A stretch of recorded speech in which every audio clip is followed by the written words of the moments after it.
So today I want to talk about some toxic relationship aspects in the synastry or the composite chart. Ones to be aware of if you have them.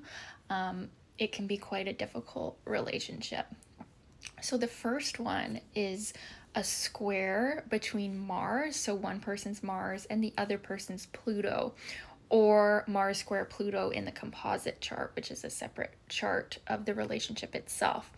Now, this aspect can really show that where the people don't back down from an argument or a fight, and they really just want to fight each other to the bitter end on whatever it is that they're fighting about. And it can lead to violence because the egos are so highly involved. They're very attracted to each other. They're really turned on by each other. There's a lot of sexual passion. There's a lot of desire to just totally merge with the other in an overly aggressive way. So they can be attractive aspects to have, but usually the egos are so highly involved that when there's an argument or when there's some difficulty, they both go on the offensive and literally attack each other, and it can lead to violence if the natal charts show that type of behavior. It can be dangerous. So when I see Mars square Pluto in the composite chart or in the synastry chart, and there's other difficult aspects, just something to be very aware of. It can be a toxic relationship. The next aspect that could be toxic is Mars squaring Mars in synastry. Now this one, it can still be good, so you have to look at the whole chart and you have to look at the natal charts to see how they operate in their own Mars. But the thing with this one is they have very different approaches on their aggressive energy, their sexual energy, and they tend to fight each other constantly with this one, which depending on the people, if they're more Piscean or more lower energy people, this aspect can really be attractive and light the fire under their ass, and they actually accomplish a lot together and have amazing sex. It can be really good for sex too, but it's also something to look out for because they could just be fighting all the time. There could just be so much tension. It could just become unbearable, and it could lead to violence or toxicity.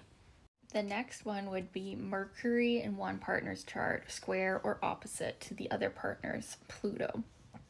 Now, with this one, the Pluto person can be quite belittling to the Mercury person, and their communication could be really limited by this, depending on the Pluto person's, level of kindness and involvement. But it's just one to look out for where the Mercury person might feel like they can't speak, and if they do speak, they're getting attacked or they're getting, really hurt by the Pluto person. And the Pluto person may also want to control the Mercury person's mind, and it could end up being quite a manipulative, toxic bond. But you have to look at the whole chart, of course, as I keep saying, but that's just one to look out for, because even if other good things are going on, there still can be an underlying tension with this one. Lastly, when there is a lot of Neptune aspects in the synastry, positive or negative aspects, all aspects really, or difficult Neptune aspects in the composite chart, there can be a likelihood that someone, sometimes both people, sometimes just one person, is not seeing the other person clearly, is not seeing the relationship clearly, is being deceived, okay?